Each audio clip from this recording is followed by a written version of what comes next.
welcome to EWTN's Bookmark. I'm Doug Keck, your host. We go big time today with author and friend Danny Abramowitz. Crossing the Goal is the book A Saint Goes Marching On. Now, we're pleased to be publishing it right here at EWTN. Thank you so much, Danny, for joining me. Thank you. Book we can sell through religious catalogs as well. Exactly. And of course, Crossing the Goal, people know from the series you did for many years with that wonderful team, many of which I know are quoted in your book. And Yes. Certainly Peter I remember him, as well as our focus friend was in there as well. Curtis, And of course, people have known your anchor man there, who's been doing the news for us on EWTN as well, Brian Patrick. So good team. We really try to do it from the very start. Doug remember meeting with you and Mike initially. It was actually in this studio. It was exactly in this when we particular came studio. We had the meeting here and right. said, "This is what I like to do. Right. This is the team."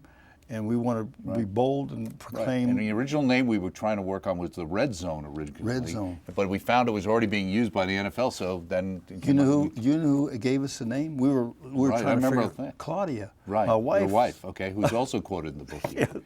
That's the best part of the book. That is, she really did a good job. Right. We just had 50 years of marriage, our anniversary. Can you imagine living with me for 50 years? That's got to be. I think I'll pass on that discussion. But one thing that struck me about that in reading through your life story and going through that and what Claudia has to say and what you just said, how much of your ability to sustain and do that was because at the beginning, even though it may not have meant as much initially, there was a sacramentality to your marriage? Yes. Well, I think that was the key. When I first started dating her, she was a pretty girl. Now, she was 3 years younger than you? About 2 years. 2 years younger than me. Okay. I was a senior in high school. She was a sophomore. Okay. I got introduced by her cousin, who was my best friend. Right. And when I first met her, she was like a little girl. About a year later, I took another look and said, wait a minute here, let's investigate this a little bit deeper. Right. So I started dating her and all the way through college. But, you know, I saw inside her, I saw a person. Actually, I didn't, at that time, reflect that this is like Jesus Christ. I could see Jesus Christ in her. But as I reflect back, there was something about her that was special. That was special, that I said, this is a person that I need to live my life with. If I'm going to get married, this is a person. I better not let this slip away. And that's how I think she hung in through all this, because the sacrament, it was our marriage ceremony and everything about it was done the right way in the church. Sacrament, everyone, the Catholic, both families were Catholic, very strong. They practiced their faith to the best. Back then it was all Latin Mass and everything. But I think that not only her belief in me, that she saw good in me, even all the bad that I was doing, plus she had prayer warriors that were praying for the situation. Did her faith sustain her through much of the There's no doubt about troubled it. times? Yeah, her faith. But I caused so much confusion, Doug. You know, she was a good person. There was 3 little kids involved.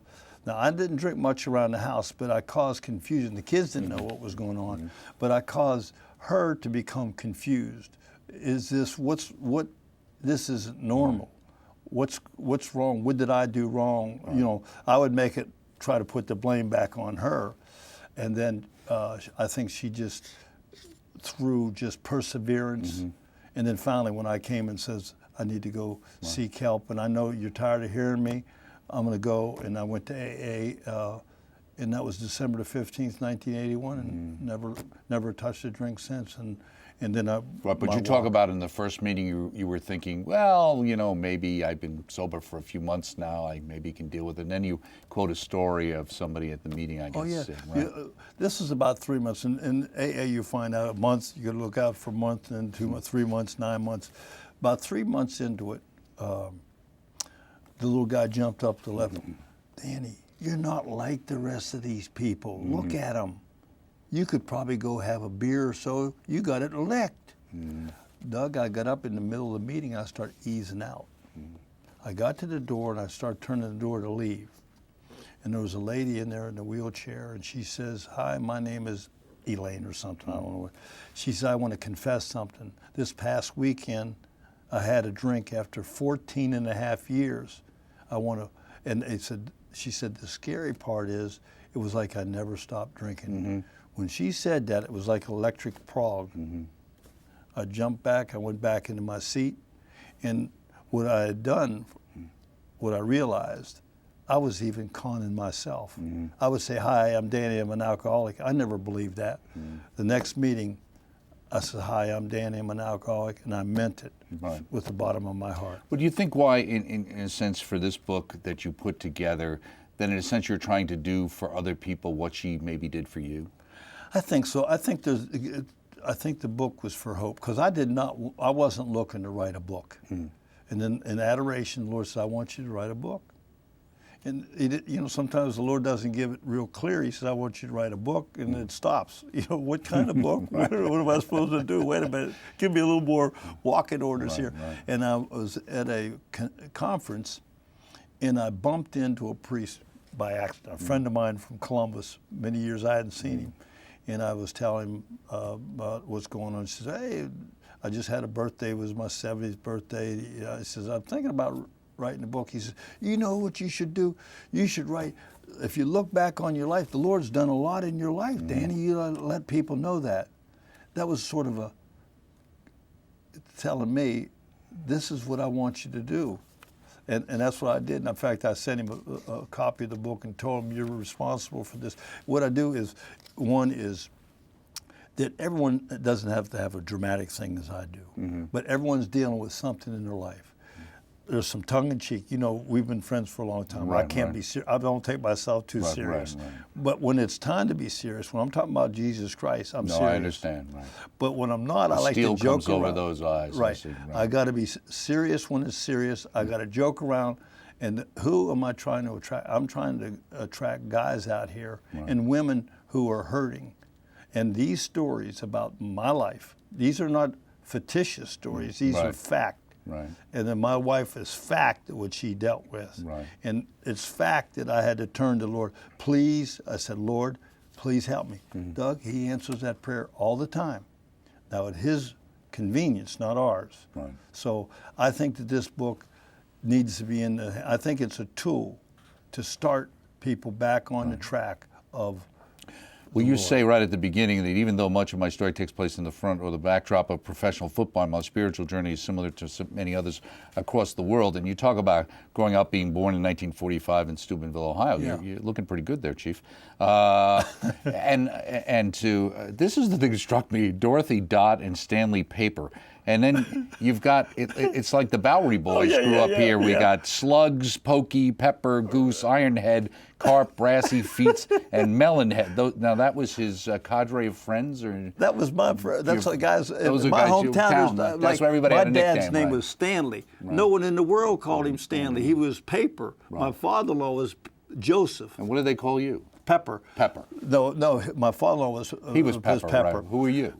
They called me National Beau because I used to do like an eye thing, National like that. National Beau. That was I think it was a beer. A beer? Yeah, back in those days. Okay. So I did that. Everyone had nicknames because if they says, John Taylor said to say hello. Who? John Taylor. Oh, you mean Goose Taylor? Yeah, right. Everybody had a name like that. Well, it's interesting too because your dad was a fireman, right? Yes. At least, and part of what he did. 35 years. Yeah. Now I know you talk about the fact that besides the fact that your Babka was important to you. Yes, very important. But so you had kind of you have the Irish side and the Polish side. Yeah. And married an Italian. Right. But you actually grew up more in the Irish group, right? As opposed to, even though your name was Abramowitz, you spent more time in the Irish circle. So you would have to understand, Chicago's a lot like it. In Stubenville, back in those days, steel mill, coal mine, they came from the old country, from Ireland, Poland, Italy, whatever. And they because of jobs. Now, in that town, the parishes were set up. St. Stanislaus was Polish. St. Peter's was Irish. St. Anthony's was Italian. So we lived in the St. Peter's parish. And that's where most of my relatives on the Irish side lived within a 2-mile radius. Now my kids are scattered, everyone's families now are all over the place. Right. Back then you it was don't have that support system that you don't used have the to have. support. My wife I walked down the south end of town. That was all Italian. They used to say, "Here comes that Polacca boy to see Claudia." And you talk about also, and I mentioned the fact that you brought up about your Babka. You said, as I grew older, I tried to figure out what made her so gentle and peaceful. Was that her faith? Absolutely. I never. Now you got to think what she's been through, in Nazism, communism, being raised over there in Poland near the Russian border. 18 years old, she came across to Ellis Island. Couldn't speak a lick of English, to try to figure out a train to get to Stubenville, Ohio. Her brothers were over here. That's how they got her over here. All that she's been through. I've never in my whole life heard her say a negative thing about anyone. In fact, my dad told me a story later on in life. He says he went to his mom one time and says, Dad's punishing me for, my dad was pretty ordered, for this, for that. He says, I know I'm not going to go to the same place as Hitler. You know what she told him? How do you know that Hitler's in hell? He might ask forgiveness like the good thing. Now, you and I would have probably said, yeah, I'd kill, I'd do this, or I'm not the same. But that's how she always had a rosary bead in her hand. Right. Always. You also talk about the fact that I guess you were a bit of a cut-up, so to speak, growing up. And one of the advantages you had was that the nuns had those rosary beads that would jangle together, banging against the desk, so they could never sneak up on you. Sneak up on me. I used to cause more trouble. My grandkids loved to have me tell them stories about, Papa, what'd you do? You mean the one where I put the tack on the desk and the girl sat down on it, and, those kind of things?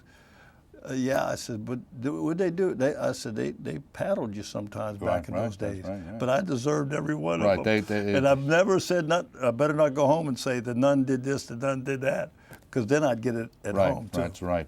If Sister said it, then that she must be right. You must have done something wrong. And she was normally right, though. Right. Now, you talk about, again, you mentioned earlier about your own alcoholism, but not necessarily affecting your home life, at least, as you described. That wasn't necessarily the case in your growing up, because your dad seemed, you'd said in retrospect, they didn't call it that back then, but between your dad and your mom, there was a fair amount of drinking that went on. Well, in our whole upbringing of the family and picnics, the central part of it was alcohol in there, and there's some incidents that happened that really made me. One time I stood up to my dad. I said, "You can't do that any longer." Is that when he went down a flight of stairs? Yeah, he chased and went after me and fell down the steps, and my mother and him would argue. And I said, even me knowing that, me seeing that, shows you how crazy alcoholism. I still drank, knowing all that. Right. So it shows you how crazy. And I knew that I had to get help, because you have to stop it to perpetuate it on my kids. To this day, I've seen my kids maybe have a glass of wine or something. There's nothing wrong with drinking, but I didn't. To go have one beer or something, that was boring to me. Let's go drink. Right. Now that's not proper thinking. Right. Now, the thing that struck me too was, and you talked about, the culture there, people didn't show their emotions so much. You said, when I was raising children on mine, I made up my mind that I would tell them all the time that I loved them, and I do that with my grandchildren. Now, that was a reaction to not having that happen in your life. Right. What gave you the insight to decide to do that? Why didn't you just replicate what had been done to you? I think that because I miss being told. My mother, I knew my mother and dad loved me. Now, as I got older in life, I saw what they were brought up in, a very tough, stern, you got to be manly, you got to be this. They know that, they love you and you love them and all that kind of business. But we all need to be loved. And some love is being touched sometimes and hugged by others.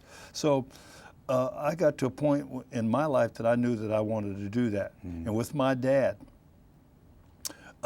one day I grabbed his hand, I shook firm, because you better grab a hold. I grabbed the hold, but I kissed him, and he liked it. I saw a tear in his eye. My mother, right before she died, she told my brother and I love you guys. The greatest gift in the world, Doug. I could not. Right. Everyone needs to be loved. Right. God is love.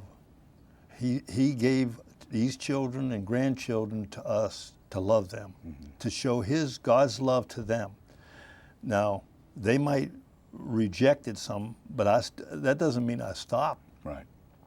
I kiss and hug them. Sometimes the top of their heads. My grandkids, they give me the top of their heads. Right, right. But they like it. I hug them. I'm not going to stop. Right. Because I know that's right. That's the way. I'm their grandfather. Right. My dad's my dad. And they know they can always come to you. They can always come to me, no matter what. Right. I let them know. Safe harbor. I joke around when we play sports. I'm glad I'm still in shape to do these things. They think I'm their playmate, but I let them know I would give my life up, and Granny would too, for you in a minute. We have to do. This is what family's all about. This is what friendship's all about. Right. That you can count on me regardless of what. But also, we're going to discipline. There ain't no timeouts in this family. When you do right, you're supposed to do right. Right. Now, who was Tom Knut Frankhauser, and how important was he to you in what you actually ultimately did? Right. He was important to me in my athletic career. I played football, basketball, and baseball, and then I was in grade school, the running back, and then high school I started running back, and one day he came to me. He went on to get a scholarship at Purdue. He actually played in the pros, didn't he? Yeah, he played in the pros and had a very serious head injury. He had to stop. He was with the Vikings and the Cowboys. And he says, you know something, Danny? You know, you can catch the ball. I see you're naturally gifted in that area. You should be a receiver. Right after my sophomore year, I did that, and ended up starting my junior year and senior year in high school, and then got one football scholarship at Xavier University, and then it carried me on to the pros. But God gives you the talent. I had the talent, and I took it and built upon it, but I had the natural ability to catch. Now, when you actually went to college, they still had the freshman teams, right, Yes. where you couldn't play. Yeah. What do you think about the fact that they've changed that rule? Well, Doug, what's happening now in sports is a big business. You know, as a student athlete, that's all hogwash. Now, it's about the amount of money. I went to a football game, and I'm not going to mention it here, a college game. My son wanted to go. LSU was playing. I went to the game. The ticket was $260 for a ticket to go to a college football game. See, I think that sports has gotten out of control. You know, I think that the freshmen, they put you right into action right off. If you can win and you can put butts in the seats, that's what they're going to do. Right. Now, basketball and stuff, you can leave after your freshman year and go in baseball or basketball. Football, you can't. You have to wait till you're a junior. So it's just they're pushing these kids too fast. Even you look at the T-ball and Little League. Right. They're just because the kid, they make him like he's a hero or something. The kids can't handle. My grandson can't. Papa, I made the All-Star. What's that? I says, you lucked out. They drew your name out of the hat. He don't even know what All-Star. Why do we need a T-ball All-Star team? Come on, let them play. I love sports because it teaches them how to get along, how to win, how to lose, get along with other people. Well, is it really more about the parents and the culture? Because absolutely. Everything is about achievement. Yes. How many things are you doing? What are you doing? What are you accomplishing? Right. All of these things, which are not necessarily bad into themselves, Right. but can become bad. Well, they can. They're not. We're not letting kids be kids. Right. We're in social media. We're in all this stuff too fast. They're growing up too quick. Well, look at the outfits. They have kids who are tweens, 10 or 11-year-olds are talking about what their And their mothers are trying social to be, relationships exactly. are. And you go out for dinner. There's a husband, wife. There's two kids. There's nobody talking. They're all texting. Right. Better not in our house. Yeah. No way. Right. They can't speak. A lot of times, young people have a hard time converse. They can converse. Anybody can brave this, Right. or the tweeting and all that stuff. Would you say that to another person to his face? Well, that's why people don't do it. No, exactly. Exactly. Now, you talk about in a chapter about growing athletically and stunted spiritually, spending some time at Xavier in your junior year and kind of getting involved with heavy drinking even then. Yeah. Now, was love for the birds for you? And if so, why? Love for the birds? Yeah. I meant you went to see a movie, did you?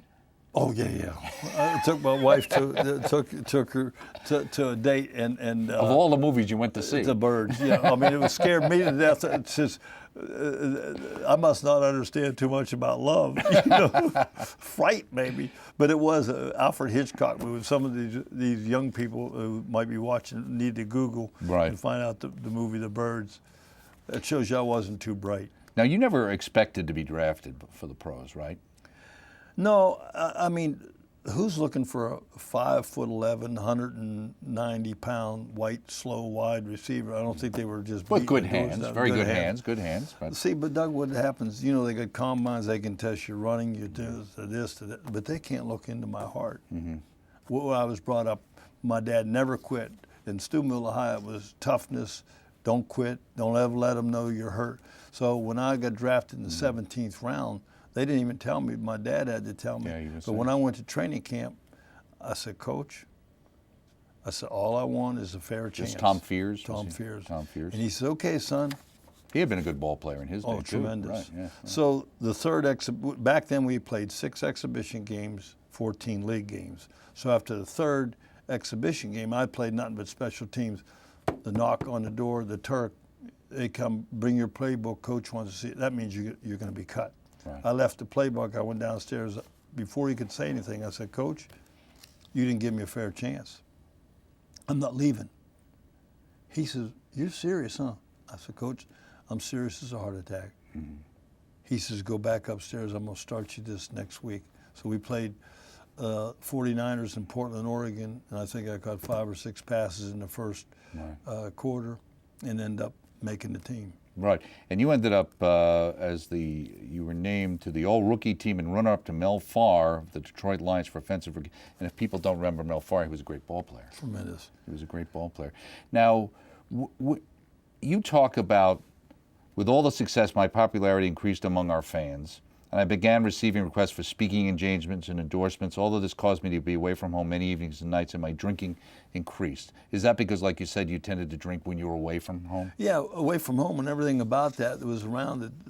It's the same thing with young people. They get caught up in a lot of this stuff out here. These athletes come from very humble background like me. My dad probably made $5-6 grand a year. He had to work an extra job, didn't he? Extra job, that me and my brother had to help out. So all of a sudden, then I'm making my first contract was $17,500. Most I ever made, I made all. That was a lot of money in the late '60s. It was a lot of money for me. I know that much. So. 1969, I led the league in receiving and made all pro, and I jumped to 65 grand. That was the most I ever made. Well, these guys are making $5 and $6 million a year. So it was, what happens, Doug, is when they start patting you on the back, you start reading the articles, you think, look how great I am.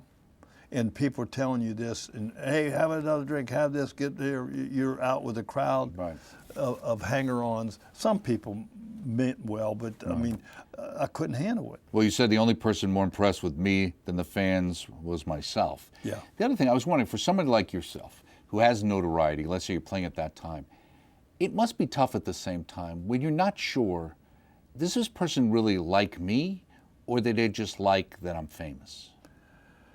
I think you're so, at that time, now I know, I mean, I'm more mature over the years. You become and realize that as you get tainted sometimes on society and some of the things, but your true friends, if you look around, I tell my kids and grandkids and a lot of people, look around, how many true friends do you have? Not acquaintances or business clients or whatever, but true friends.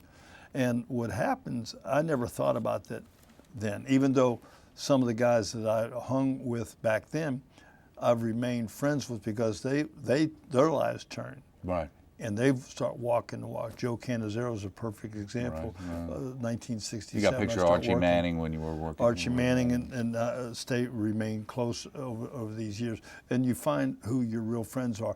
After a while, once I went to AA and I cleared myself up and my thinking got clear because you have stinking thinking.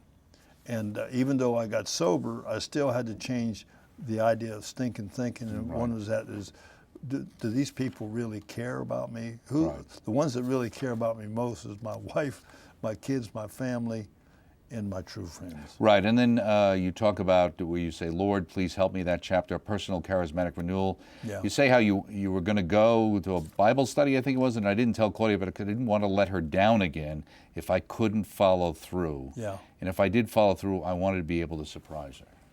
So Well, you had let her down before and things like that? Yeah, I would tell her, not so much that, but I let her down. I'm not going to drink again. I'm not going to do this, and I would do it, a day or so later. When the Bible study, I was out there, show you by chance. I was reading a newspaper, the wind blew, and I went down to pick it up. It said, Archdiocese to offer Bible study. Oh, wow, okay. Now you have to think, went to AA, and then I went to the Charismatic Renewal through the Life in the Spirit seminar, understand how the Holy Spirit works in my life. So when I got this, I snuck in and said, this might be interested. So I signed up. I showed up. It was an inner city church, St. Rosa Lima. There was probably 20 people there. 18 of them were women, most of them nuns. And me and some other guy, average age about 103. So you were bringing the age down, probably. The age down. So I'm in there, and they said, open Ephesians. I said, Ephesians, a linebacker. When I opened the book, that's right. They all looked around. I said, I wore the first one out. I just got this other one. But it was through that, and then that person, teacher was a lay person. In here, another thing is, you'll find out my journey through life, whether it be through AA, through my walk in the Catholic Charismatic Renewal, in my faith on through, lay people were the ones that evangelized me. Right. And it was Benny Storr, a young guy, very gentle, the least likely guy. Because if I had an aggressive guy trying to pound at me, I wouldn't have bought. Right. He was so, well, Danny, do you think you want to go to this prayer meeting? I didn't want to go to no prayer meeting, but I said, yeah, because he was nice. He was a nice guy. You didn't want to disappoint him. And like you said, reaching out with the whole Crossing the Goal team, men on men, and really taking up the true call of Vatican II for the laity to go out into the world and live their faith and preach their faith. And we are just out of time. The clock has run out. Exactly. Thank you, man. Thank you so much. Danny Abramowitz, the one and only author of Crossing the Goal. A Saint Goes Marching On. He certainly does. Published by EWTN Publishing, available through the EWTN Religious Catalog. There's so much more we never got to in this book. Check it out. Join us next time right here on EWTN's Bookmark. Thanks.